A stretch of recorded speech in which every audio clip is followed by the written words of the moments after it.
তাসফি চোখ পিট করে চাইল। নিস্তব্ধ প্রিয়সীর ঠোঁট ছেড়ে পরপর কপালে চুমু খেলো। পর মুহূর্তেই লাফ দিয়ে রেলিং টপকাবো। তাসফি মৃদু স্বরে বলল, আমি পারবো না একা যেতে। নো অপশন মাই মিসেস, এটাই আপনার শাস্তি। তাসফি করুণ চোখে চেয়ে রইল নিস্তব্ধর যাওয়ার পানে। কি করে যাবে সে একা একা ওসমান ভিলায়? কি বলবে গিয়ে হুট করে? ও মাই গড! বিড়বিড় করে তাসফি হাজারটা গালি ছুড়ে দিল তার অশুভ ডাক্তারের উদ্দেশ্যে। দিনটি শুক্রবার, সময় তখন সকাল 10টা প্রায়। সূর্যের উত্তপ্ততা ছড়িয়ে পড়েছে চারিদিকে। ওসমান ভিলার ড্রয়িং রুমের সোফায় কাচুমাচু মুখ করে বসে আছে তাসফি। তাকে ঘিরে পরিবারের সকল সদস্য ড্যাব ড্যাব করে চেয়ে আছে তার পানে। ওসমান শেখ, অনিমা বেগম, নিলয় সাহেব, বাসন্তী, আয়শা, ইনায়া, ফেরোজা বেগম, এমনকি ছোট্ট পান্নাও বাদ যায়নি। সকলের মধ্যে তাসফির পানে তীক্ষ্ণ দৃষ্টি দিয়ে পরখ করতেছে। ছোট্ট পান্নার মনে কাকিয়ার জন্য ভীষণ অভিমান। এতগুলো দিন তাকে ছাড়া ছিল কিনা। সকলের এমন দৃষ্টির ক্ষোভে পড়ে তাসফি আরও চুপসে যাচ্ছে। সকালে ঘুম থেকে উঠেই তাসফি লাগেজ গোছাতে শুরু করতেই প্রথমে রুমে আগমন ঘটল তার দুই বোনের, আনিকা আর রাহেলা। তারা তাকে লাগেজ গোছাতে দেখে চোখ বড় বড় করে বলল, কি রে, ব্যাগ কেন গুছাচ্ছিস? কোথাও যাবি নাকি? তাসফি শুধু হ্যাঁ সূচক মাথা নাড়ল। ওরা একে অপরের দিকে চাইল। ব্রেকফাস্ট টেবিলে চাচির কথা শুনে বোঝাই যাচ্ছে দুজনে মিলে সব উগড়ে দিয়েছে। চাচি উৎকণ্ঠা নিয়ে বলল, কি শুনছি তাসফি, তুমি কি কোথাও যাচ্ছ? তাসফি মাথা নাড়ল। এখন বেশি কিছু বলে সে ঝামেলা বাড়াতে চাচ্ছে না। একদম যাওয়ার সময় বলে যাবে বরং। মেজো চাচি আবারও বলল, কিন্তু যাবে কোথাও? আমাদের আগে তো বলনি। ছোট চাচি তাসফির দিকে আর চোখে চেয়ে বলল, তা আমাদের কেন বলবে? ওর বাবা তার মেয়েকে আমাদের কাছে আমানত রেখে গিয়েছিল কতদিন আগে, কত বড় বিপদের হাত থেকে রক্ষা পেল। এখন আবার কিছু হলে পরপারে গিয়ে তো আমাদেরই জবাবদিহিতা করতে হবে। তাসফি কোনো উত্তর দিল না। তার খাওয়া শেষ। উঠে সে লাগেজ হাতে বেরিয়ে এলো। ততক্ষণে হইচই শুনে কমলা বেগমও লাঠিতে ভর করে বেরিয়ে এলেন। তাসফি সকলের উদ্দেশ্যে থমথমে কণ্ঠে বলল, আমি এখানে থাকছিলাম বলে তোমাদের অনেকেরই সমস্যা হচ্ছিল।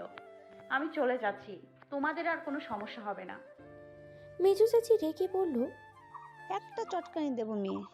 আমাদের সমস্যা হচ্ছিল মানে কি? নিজের মেয়ের থেকে তোমায় কোনো অংশে কম ভালোবাসি না।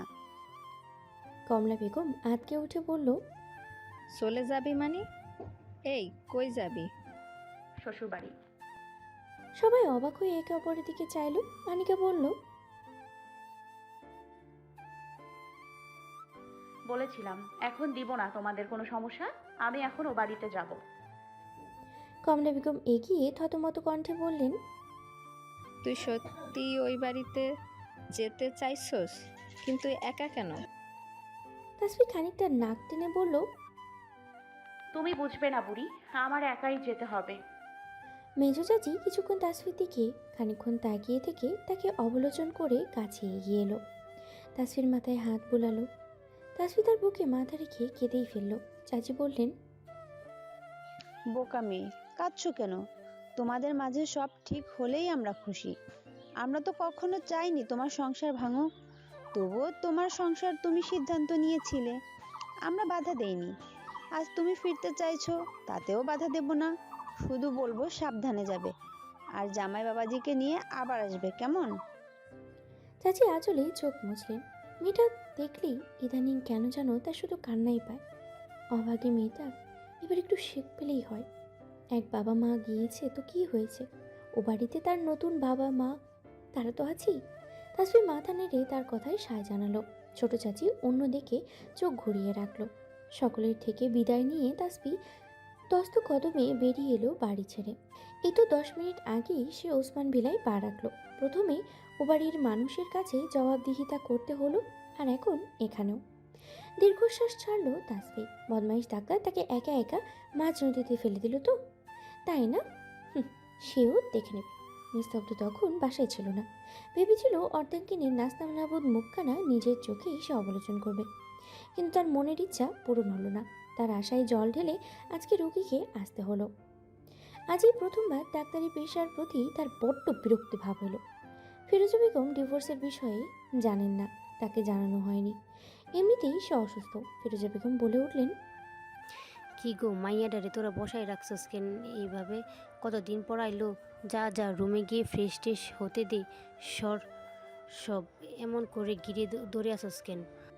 নিলয় সাহেব তাসফির পাশে গিয়ে বসলো, মাথায় হাত বুলিয়ে বলল, মামুনি, তুমি কি সিওর তুমি তোমার সিদ্ধান্ত বদলেছ? তাসফি লজ্জায় মাথা নাড়ল। ওসমান শেখ বললেন, তাহলে তো হলোই। এই তোরা কেউ ওকে দাদু ভাই রুমে দিয়ে আয়। তাসফি বাদ সাথে বলে উঠল, আমি বাসন্তী আপার সঙ্গেই থাকবো দাদু। ফিরোজা বেগম অবাক হয়ে বলল, ও মা, সে কেমন কথা? অনিমা তাকে থামিয়ে বলল, মা তুমি থামো, নাতি বউ যে ফিরে এসেছে এতেই খুশি থাকো। ওদের স্বামী স্ত্রীর ব্যাপার ওরা নিজেরা বুঝে নেবে। বাসন্তী, ওকে নিয়ে যা। ফিরোজা বেগম বিড়বিড় করতে করতে বললেন, তোরা কি চাস পোলা মাইয়াডা দুইটারে খালি আলাদা করণের দান্দায় থাকস? পুরুষ মানুষ আর কত সহ্য করব? আয়শা ফিসফিস করে নানির কানে কানে বলল, তোমার নাতি অত ধৈর্যশীল নয় গো নানি। গোপনে গোপনে সে ঠিক আমাদের না জানিয়ে নিজের কাজ সেরে নিয়েছে, বুঝেছ? নানি বিস্ফোরিত দৃষ্টিতে চাইল। এত বড় একখানা সুখবর তোরা আমার কাছ থেকে লুকাতে পারলি? তাসফি বাসন্তীর রুমে এসে ফ্রেশ হয়ে বসতেই বাসন্তী আর আয়শা তাকে ঘিরে ধরল। তাসফি কিছুটা থতমত খেল। বাসন্তী বলল, এই তাসফি, ভাই আর তোর মাঝে সব ঠিকঠাক তো? দেখ, একদম মিথ্যা বলবি না। ভাই যে তোকে ফার্ম হাউসে নিয়ে গিয়েছিল সে খবর কিন্তু আমরা জানি। লজ্জায় তাসফির কান গরম হতে লাগলো। ছি, সবাই জেনে গিয়েছে সেই কথা, কিন্তু লোকটা যে বললো কেউ জানে না। তাসফি মনে মনে রাগি ফুঁসতে লাগলো। আয়শা তার বাহুতে ধাক্কা দিয়ে বলল, কি হলো বোন, বলো না? তাসফি চোখ পিটপিট করে চাইল, রাগ করে বলল, ছি, অসভ্য কথা বলো না তো তোমরা। একদম নাটক করবি না তাসফি, সত্যি কথা বল। আমার ভাইটাকে আর কত অপেক্ষা করাবি? তোদের মাঝে সব ঠিকঠাক তো? তাসফি মনে মনে বলল, সব ঠিকঠাক হয়েও ঠিকঠাক নেই আপা। তোমার ভাই একটা বহুরূপী, এত সহজে সব ঠিকঠাক কি করে হতে দেই? আর তোমার ভাই যে এতটাও ধৈর্যশীল নয়। শুরু থেকেই তোমার ভাই অধৈর্য, বানর পুরুষ মানুষ, শুধু সুযোগ খোঁজে এই তাসফির কোমর ছোঁয়ার। মুখে বলল না। আয়শা অবাক হয়ে বলল, তবে দেওরজি তোমায় জোর করে নিয়ে কি করলো? তাসফি লজ্জায় মুখ নামিয়ে আমতা আমতা করে বলল, আমি অসুস্থ ছিলাম। ও তাই বলো? এমনি সব ঠিকঠাক তো? তাসফি মাথা নাড়ল। হ্যাঁ তাই তো, ঠিকঠাক না হলে তুমি তো আর আসতে না। এমনি সব ঠিক থাকলেও আমরা খুশি। বাসন্তী চোখ ছোট ছোট করে বলল, সব ঠিক হলে তবে আপনি এখানে কেন শুনি? তাসফি বলল, ও, তুমি বুঝবে না আপা। হ্যাঁ, আমরা আর বুঝতেও চাই না। তোমাদের ভেতরে গোজামিল তোমরাই সামলে নাও। আমরা আর কিছু করতেও চাই না, বুঝতেও চাই না। সব ঠিক হলেই আমরা খুশি। পান্না তখন দৌড়ে এসে তাসফির কোলে উঠে গেল। হাসি খুশির বদনে শুধালো, কাকিয়া, কাকিয়া, তুমি আর আমার ছেড়ে যাবে না তো? তাহলে তোমার সঙ্গে আরি। যাবো মা, আর কোথাও যাব না। পান্না তাসফির গালে চুমু খেলো। তাসফি হেসে দিল। সে আদর করে দিল ওকে। রাত তখন প্রায় 9টা। নিস্তব্ধ বাড়ি ফিরল মাত্রই। নিজের রুমে ঢোকার আগে বাসন্তীর রুম থেকে তাসফি আর পান্নার দুষ্টুমি লক্ষ্য করলো। তার বউ এসেছে। তবে নিস্তব্ধ মুচকি হাসলো। তবে তার এই হাসি কতক্ষণ ধরে রাখতে সক্ষম হবে তা কে জানে। খাবার টেবিলেও নিস্তব্ধ তাসফির দেখা পেল না। সবাই তার সাথে বেশি একটা কথা বলল না। সেও আগ বাড়িয়ে আর কথা বলল না। বউ তার কাছে আসলেই হলো। রাত 11টা পেরিয়ে যাওয়ার পরেও তাসফি যখন রুমে আসলো না, নিস্তব্ধ কিছুটা চিন্তিত হলো। ভালো করে লক্ষ্য করে দেখলো তাসফির লাগেজ বা কাপড় কোনোটাই তার রুমে নেই। নিস্তব্ধ বড় আশ্চর্য হলো। মানেটা কি? নিস্তব্ধ রুম ছেড়ে হন্ততন্ত হয়ে বের হলো। বাসন্তী রুমে এসে টোকা দিল। বাসন্তী দরজা খুলে গম্ভীর মুখে বলল, কি ব্যাপার ভাই, এত রাতে ডিস্টার্ব করছিস কেন? নিস্তব্ধ আমতা আমতা করলো আর চোখে ভিতরে তাকিয়ে দেখলো বউ তার দিব্যি ফোন স্ক্রল করে যাচ্ছে। তাসফি এদিকে ফিরেও তাকালো না। নিস্তব্ধ রাগে হাত মুষ্টিবদ্ধ করলো, কিছু না বলেই ফিরে আসলো। রুমে এসে তাসফিকে মেসেজ করলো। রুমে আসছো না কেন? আপার রুমে কি? তাসফি লিখলো, রুমে কেন যাব? আমি তো আপার রুমেই থাকবো। নিস্তব্ধ চোখ বড় বড় করে ফেললো, রাগে ফেটে পড়লো সে। লিখলো, আপার রুমে থাকবে মানে? আপার রুমে থাকলে শ্বশুর বাড়ি আসলে কেন? আশ্চর্য। তাসফি নির্লিপ্তভাবে লিখলো, আপার রুমে থাকবো মানে আপার রুমেই থাকবো। আর শ্বশুরবাড়ি আসতে বলেছেন আপনি, এসেছি। আপনি তো একবারও বলেননি আপনার আপার রুমে থাকতে পারবো না। আমাকে ডিস্টার্ব না করে ঘুমান তো। নিস্তব্ধ দাঁতে দাঁত চেপে বসে রইল নিজের বোকামির জন্য। ইচ্ছে হচ্ছে মেয়েটাকে এখন সে তুলে নিয়ে আসে আপার রুম থেকে, কিন্তু এতটা বেহায়া হওয়া তো যাবে না। তবে তো তার সারা বাড়ি ময় রুটেই যাবে। সবার প্রথমেই নিলয় সাহেব এবং ওসমান শেখ তাকে হাওমাও করে চেপে ধরতে আর ছাড়বেন না। নিস্তব্ধ সারা রুমময় পায়চারি করছে। সে বুঝতে পারছে না বউকে বাড়ি এনে সত্যি বোকামি করল না তো। বউ তো এখন তার কাছেই ফিরছে না। ও বাড়িতে থাকাকালীন সে তো কাছে পেতে পারতো, ছুতে পারতো, অথচ এখন সেটার কোনোটাই পারছে না। দোষ শালা, জিন্দিগিটাই প্যারাময়। রাগের চোটে হাতের কাছে থাকা সব ছুঁড়ে ফেলল, শটান হয়ে গা এলিয়ে দিল বিছানায়। কৃষ্ণ অম্বরে দেখা দিয়েছে নতুন ভোর, আরও একটু নতুন দিন। সময়গুলো খুব ক্ষীণ হয়ে আসছে। ওসমান ভিলার ব্রেকফাস্ট টেবিলে আজ ভারী রমরমা। অনেক দিন বাদে সকলের মনের মাঝের প্রফুল্লতা স্পষ্ট ঠাহর করা যাচ্ছে। নিস্তব্ধ রেডি হয়ে নিচে নেমে এলো, তবে সে তাকালো না কোনো দিকে। তস্ত পায়ে হেঁটে সোজা গৃহ ত্যাগ করলো। সবাই আর চোখে সেদিকেই চাইলো। সবাই বুঝতে পারলো নিস্তব্ধ ক্ষেপে আছে ভীষণ, তাই কেউ আর বাড়তি কথাও বাড়ালো না। কথা বাড়ালেই তাদেরই লস। ছেলের কথার জালে বেদম ভাষা ভাসতে হবে। ফিরোজা বেগম আহাজারি করে বলল, দেখ দেখ, নাতিটা আমার সকাল সকাল না খাইয়াই বের হইয়া গেল। তাসফি কোনো রকমে খাবার শেষ করে ব্যাগ নিয়ে ছুটলো নিস্তব্ধর পিছু পিছু। দেখে বেশ বোঝাই যাচ্ছে তার ডাক্তার সাহেব বেজায় চটেছে। চটুক না, তাতে তার কি? কাল যদি লোকটা তাকে সঙ্গে করে নিয়ে আসতো তবে তো তাসফিও এতটা স্বার্থপর হতো না। তাসফিকে সবার কাছে এত জবাবদিহিতাও করতে হতো না। সব দোষ তো তার অসভ্য ডাক্তার সাহেবের। তবে সে একা কেন সব ভোগ করবে? নিস্তব্ধ গাড়িতে উঠে স্টার্ট দেওয়ার আগেই তাসফি এসে ওপাশের দরজা খুলে ফ্রন্ট সিটে বসে পড়ল। নিস্তব্ধ ঘুরে তাকিয়েও দেখলো না। যে রমণী তার সঙ্গে রাত্রিবাস করেনি, এখন তার সঙ্গে দিনবাস করারও কোনো প্রয়োজন নেই। সে একাই থাকতে পারবে। নিস্তব্ধ মুখ দিয়ে টু শব্দটি না করে গাড়ি স্টার্ট দিল। প্রণয় পুরুষের নীরব অভিমান তাসফি স্পষ্ট বুঝতে পারল। মুচকি হাসল সে। করুক না একটু অভিমান, আর কি হবে? কতক্ষণ এই অভিমানের খেলা চলে সেও দেখবে। 2 মিনিট যেতে না যেতেই নিস্তব্ধ জোরসে ব্রেক কষল। তাসফি সামনে ঝুঁকে আর একটুর জন্য মাথায় আঘাত লাগায় হাত থেকে বেঁচে গেল। তাসফি চোখ গরম করে নিস্তব্ধর দিকে চাইলো, শুধালো, কি হলো? এভাবে মাঝ রাস্তায় গাড়ি থামালেন কেন? নিস্তব্ধ উত্তর দিল না, বরং হাতের থাবায় স্টিয়ারিংয়ে রাগে থাপ্পড় বসালো। তাসফি নিস্তব্ধর অদ্ভুত কর্মকাণ্ডে চোখ পিটপিট করে চাইল। মুহূর্তেই সুজনকে ফোন লাগালো। অসময়ে সুজন নিস্তব্ধর ফোন পেয়ে ভারী অবাক হলো। রিসিভ করতেই নিস্তব্ধ ঝাড়ি মেরে বলল, সুজন, সিট বেল্ট লাগা। এতটা কেয়ারলেস হোস কিভাবে? এরকম লো ক্লাস কমন সেন্স নিয়ে ঘুরলে গাড়িতে ওঠার তো প্রয়োজন দেখছি না। থাপ্পড়ে গাল লাল করে দেবো বেয়াদব। সিট বেল্ট লাগা, না হয় গাড়ি থেকে নাম। এক্ষুনি নামবি। এসব ফালতু কাজ জাস্ট নেওয়া যাচ্ছে না। নিস্তব্ধর কথা শুনে তাসফি বিস্ফোরিত দৃষ্টিতে চাইল তার পানে। ও মাই গড, ও মাই গড। সুজন হতভম্ব হয়ে ফোন কানে ধরে বসে রইল। কিসের গাড়ি, কিসের সিট বেল্ট? নিস্তব্ধর কথার আগা মাথায় সে কিছুই বুঝলো না। করুণ স্বরে বলল, ভাই তুই সকাল সকাল ওইসব কিছু খেয়ে আসিসনি তো? দেখ দোস্ত, সত্যি বল। নিস্তব্ধ আবারও ধমকে উঠল। থাপ্পড়ে তোমার দাঁত সবগুলো ফেলে দেবো বেয়াদব। ফাজলামো করো আমার সঙ্গে? এখনো হাবাতের মতো বসে আছিস, ইডিয়েট। তাসফি থতমত খেয়ে কোনো রকমে হাত বাড়িয়ে সিট বেল্ট লাগালো। সঙ্গে সঙ্গে নিস্তব্ধ ফোন কেটে দিল। এদিকে বেচারা অবলা পুরুষ সুজন ফোনের দিকে চোখ পিটপিট করে চাইলো। সব আজগুবি কথা বলার জন্য সবাই কি শুধু তাকেই পায় নাকি? আশ্চর্য ব্যাপার তো। তাসফির আগে ফুঁসতে লাগলো, অসভ্য লোক, সোজা কথা তাকে বললেই হয়, এত নাটক করার কি প্রয়োজন? মুখে না বলিস লিখে দিতিস, ঢং। তাসফির ইচ্ছে হচ্ছে নিজের গালে নিজেই থাপ্পড় বসতে, পারে না নিস্তব্ধকে চিবিয়ে খায়।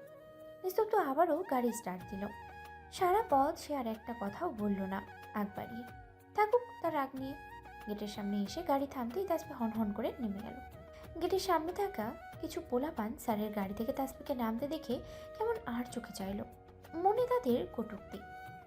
আজ ক্লাসে পৌঁছেই তাসফির চারপাশে ফিসফিস গুঞ্জন ঠাকুর করলো। আশা ওদের পাশে গিয়ে বসতেই আরাধ্য হাতের ইশারায় পিছনে দেখতে বলল।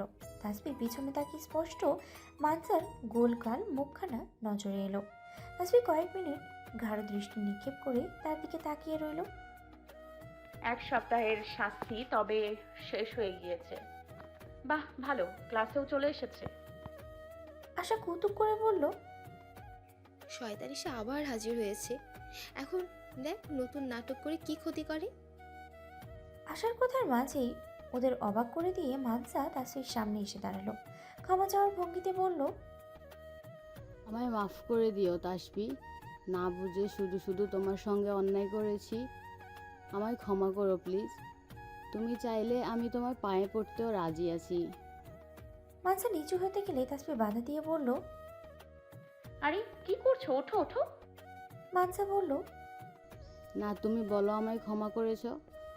দেখ, তুমি যে তোমার নিজের ভুল বুঝতে পেরেছো এটাই যথেষ্ট। আচ্ছা, তবে আমরা কি বন্ধু হতে পারি না? পুরনো কথা কি ভুলে যাওয়া যায় না তাসফি? ভূতের মুখে রাম নাম শোনার মতো চমকে উঠল ওরা। আশা, আরাধ্য, স্বর্ণিধি চোখ বড় বড় করে চাইলো মানসার দিকে। আশা পেছন থেকে খোঁচা মারল তাসফিকে। মানসার কথা শুনে সেও অবাক। কিছুটা হয়েছে, তবে সময়ের সঙ্গে মানুষ তো পরিবর্তনশীল। মানসাও কোথায় পরিবর্তন হয়েছে? তাসফি বলল, তা হতেই পারো, তবে আমাদের সাথে কতটা তাল মিলিয়ে থাকতে পারো সেটাই দেখার বিষয়। আশা বলতে চাইলো, কিন্তু তাপসি। কোনো কিন্তু নয়, ও যেহেতু চাইছে একটা সুযোগ দেওয়াই যায়। মানসা খুশি হয়ে তাসফিকে জড়িয়ে ধরল। থ্যাংক ইউ তাসফি, তুমি জানো না তুমি আমার কত বড় উপকার করলে। আরে আরে কি করছো, ছাড়ো। মানসা নিজের বেঞ্চে গিয়ে বসলো। ওর পাশে বসা রিয়া জিজ্ঞেস করলো, তুই সত্যি সত্যি ওদের বন্ধু হলি? সিরিয়াসলি? আনবিলিভেবল। হ্যাঁ হলাম তো, সমস্যা কোথায়? এখানে অবিশ্বাসের প্রশ্ন আসছে কেন? মানে কিভাবে এতটা পরিবর্তন তোর? মানসা রহস্যময় ভাবে হাসলো। পুরো ক্লাসে চোখ বুলিয়ে বলল, হতে হয়, সময়ের পরিবর্তনে সবই করতে হয়। এদিকে মানসা যাওয়ার পর ওরা তিনজন তাসফিকে হাউমাউ করে ধরল। স্বর্ণিধি বলল, তুই কেন শুধু শুধু ঝামেলার সঙ্গে জড়াতে গেলে তাসফি? আশা বলল, হ্যাঁ তাই তো, বল। আরাধ্যর দিকে তাকিয়ে আশা বলল, কি রে, তুই কিছু বলছিস না কেন? মনে হচ্ছে মানসা এসে ক্ষমা চায় আমাদের বন্ধু হয়, তুই ভারী খুশি হয়েছিস। মানসা বেটির আরাধনা করতে বসেও গিয়েছিস। আরাধ্য থতমত খেয়ে বলল, না মানে ওই আর কি। তাসফি ওদের দিকে তাকিয়ে শান্ত কণ্ঠে বলল, দেখো, সবাইকেই একটা শেষ সুযোগ দেওয়া উচিত, আমিও তাই দিলাম। দেখ, এই অছিলায় আমাদের আরাধ্য বাবুর মনের আশা পূরণ হয় কিনা। আরাধ্য আমতা আমতা করতে লাগলো। আশা কৌতুক করে বলল, হ্যাঁ সেই ভাদরের গলায় এখন লোহার মালা ঝুললেই হয়। আরাধ্য প্রতিবাদ করে বলল, দেখ পাখির বাসা, তুই কিন্তু আমায় বাঁদর বলে অপমান করতে পারিস না। আশা মুখ বাঁকালো। তাসফি ওদের থামিয়ে বলল, আচ্ছা তোরা থাম, এভাবে বাচ্চাদের মতো ঝগড়া করিস কেন? আশা তাসফির কানের কাছে মুখ নিয়ে ফিসফিস করে বলল, হ্যাঁ, তুমি আর স্যার যখন একে অপরের সঙ্গে বাচ্চাদের মতো ঝগড়া কিলাকিলি করো তখন কিছু হয় না, তাই না? তাসফি ওর দিকে রাগী দৃষ্টিতে তাকালো।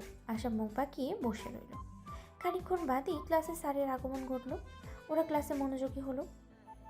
ক্লাস শেষে ওরা চারজন বাইরে বেরিয়ে লক্ষ্য করলো তাসফিরের দিকে সকলের আর চোখের দৃষ্টি। আসলে তখন মানসার ক্ষমা চাওয়া দেখে ক্লাসের সবাই বুঝে গিয়েছিল তাসফি সেই মর্গে থাকা মেয়েটা, আর সেই খবর ক্লাস থেকে কলেজে